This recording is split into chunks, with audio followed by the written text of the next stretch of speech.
touch the stars, experience the sea, Mas Palomas, learn to surf, leave the rush behind. I'll be honest with you, before going to Gran Canaria, I didn't really know what to expect. I've been to Tenerife and I was thinking it must be just the same as Tenerife. Here's my trip to Gran Canaria, some of the things I enjoyed, some of the things I might have done different, and how the island treats you if you're a keen golfer.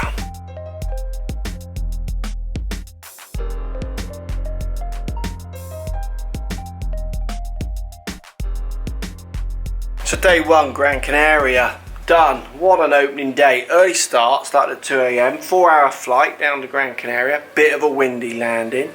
But then when we got to the first course, next to no wind, little breeze, very warm, in amongst the rocks, really pretty. The hotel set on the backdrop of the rocks as well, looks stunning. I'm kind of impressed. Feels very like Tenerife next door, similar feeling.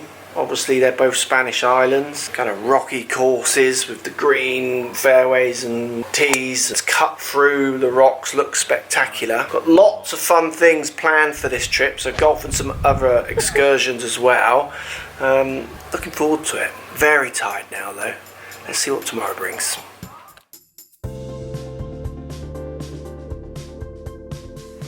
Morning, right, day two, here we go. Look at this. Obviously the sun is out. All year round sun is what this place is known for.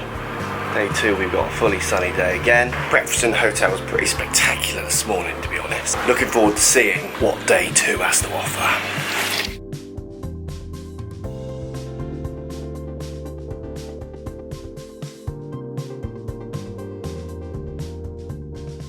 So Melaneras was incredible. It was in fantastic condition. Greens were some of the purest greens I've ever seen, and there was a lot of grain on them, which was fun to play. Actually going down and into was a noticeable difference in speed, which made it even more challenging. You had a 9 on one side of the road, and then which was good, kind of tree lined, a few water features. It was pretty. Then we went on the other side of the road, and you get up against the coast and the cliff face. And oh my word, this place was just stunning. As pretty as anywhere I've played along the beautiful coast and looking out onto the amazingly blue sea. As always, it was a fun match as well, with Matt and Roy playing together and me and Dan playing together. It was actually a very even match up to a point. Then that evening we went down into Las Inglas, which is we went to this really fancy 360 restaurant for food, which was stunning, amazing views around. You could see the dunes and you could also see out into the sea. And then we went out for a few drinks that evening as well to experience a bit of the nightlife. Definitely, if you wanted the party side of the island, you would go to this area. We had a lot of fun. A few drinks were flowing, as always. This is the Muppet Tour. And it definitely felt like if you wanted that large night out, you could find it there easily. Right, day three, Gran Canaria. Should be an action-packed day. Golf in the morning, meant to be one of the best courses on the island. And then this afternoon, we're going jet skiing. Yep, I reckon I should be pretty good at that. So Ampitheatre, if I'm saying that right. This place in amongst the rocks, literally blasted out of the rocks, has to be one of the most stunning golf courses I've ever played. Spectacular condition. Amazing holes, loads of tee variations, so you can play it quite long. Bit of wind as well, which you got to cope with trying to keep it on some plateaus. We all agreed it was just unbelievably spectacular to play this place, a real treat. You just had to take photos everywhere you looked. Like the amount of photos and stuff we were collecting at this place was just like we couldn't stop. It was breathtaking. Definitely one of the best courses I've played this year. We're going jet skiing and two of them going paragliding. This should be fun. Getting out on the sea was so much fun, just because you're just staring at it on so many of these courses, kind of turquoisey blue, beautiful ocean. To get out there, the jet skiing was amazing. It was frightening but amazing as well, going at the speeds they go at, and watching Dan and Rory fly up on that big parasailing thing. That was funny. They looked very funny up there. They said it was very peaceful up there and they really enjoyed the views, but their knuckles were pretty white when they got down. That's the thing with a place like Gran Canaria. The golf's really blowing me away, as you can probably tell as the days go by, but there's so much more to do outside of that if you want to holiday as well. And it's so noticeable, certainly when you get some water sports thrown in, how much fun you can have on and off the course. Last day, Gran Canaria. I'll be honest with you. So I kind of thought I knew what I'd expect, because Tenerife next door we were at 2 or 3 weeks ago. But I've been really surprised and impressed with, the golf has been just fantastic. All the courses are good, and then you got some real standout ones. Yesterday's course was through the rocks, was probably as good as I've played anywhere. Brilliant condition, stunning views, great holes, fair, tough, just really good. Usually on these trips we jump from hotel to hotel, so you actually don't get to see the hotels that well, but spending the whole week in this one hotel has been fantastic. I've got to enjoy and explore a little bit, and it's just so, I could be anywhere in the world in this hotel. Like it's got everything you need in it. You can go out if you need to, and you don't need to as well. You got brilliant restaurants, loads of pools, you got 2 golf courses, the rooms are lovely.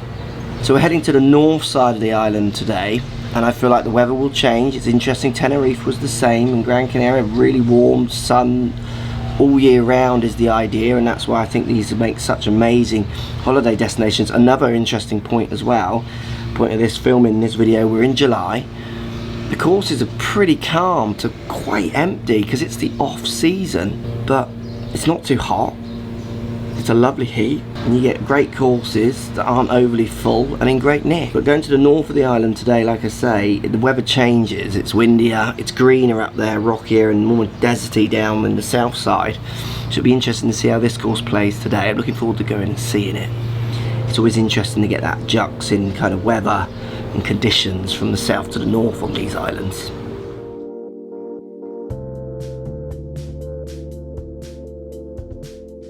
So north of the island, we started off with a fun activity. I'm ready. I'm ready. Caramel latte, please. Don't let me on. And that for me was getting a nice coffee. I sat on the very pretty seafront at Las Palmas and had a coffee. The boys went segwaying. Fun activity, they loved it. Got to see a bit of the town. Always fun burning around on something new, isn't it? Then we headed to Rio Club the Gulf, to Las Palmas. This course has history. It's the home of Rafa Cabrera. It was in fantastic condition. It's high up and you look down onto the sea and like the edge of the old volcano. It's stunning views, great course, but it was very windy and tough, as you can see. Like we were really struggling, but it's a fun game. You'll enjoy watching it. Very different to the other courses on the island because it did feel more like a golf club. Members, there were juniors with parents around. There was history up on the walls, where the other courses feel more as a holiday destination. This felt the mix of obviously the holiday destination. You're doing the segwaying, they were. Got a nice coffee, nice seafront, beautiful town. The club had history and the course was in great nick. So it was a fantastic mix of kind of holiday and it's all real golf, but it just felt more like a club, which gave it a really nice feel. The north of the island does offer a different challenge. It's windier, it's more exposed, so it does throw in a day. If you're getting a bit bored of the heat, definitely worth heading north to experience a bit more culture and a pretty cool golf course. That evening we went out as well. We joined the locals doing their tapas evening. Thursday night is tapas night. You've got to do this if you go to Gran Canaria. Basically you hop from tapas bar to tapas bar, beer at each one. Obviously drink whatever you want. Try the local tapas, hang out with the locals. Old Town we were in was beautiful. There was a jazz festival on, there was people about. It was an amazing feel and a fantastic end to a fantastic trip. It has to be said, Gran Canaria completely shocked me. Loved it. Golf was fantastic. The holidaying activities, which we barely touched, what you can do there, were great fun as well. The nightlife was cool, food was good. It's a slightly longer flight, 4 hours, compared to some other sun destinations. But as I said earlier, in July, the weather was good, not too hot. It was nice heat, the courses weren't crazy busy, and they were in fantastic nick. Post comments down below. Let me know if you want to see more of these kind of videos where I review the destinations. I go to so many destinations, sometimes I think you just watch us play golf when we do so many other things. Let me know if it's more of this you want to see in that comment section down below. Don't be afraid to subscribe to the channel if you don't already. Hit the bell icon if you are already subscribed so you make sure you get your notifications of every video we upload. Vlogs coming this week, stroke next week from Gran Canaria. The courses will blow you away.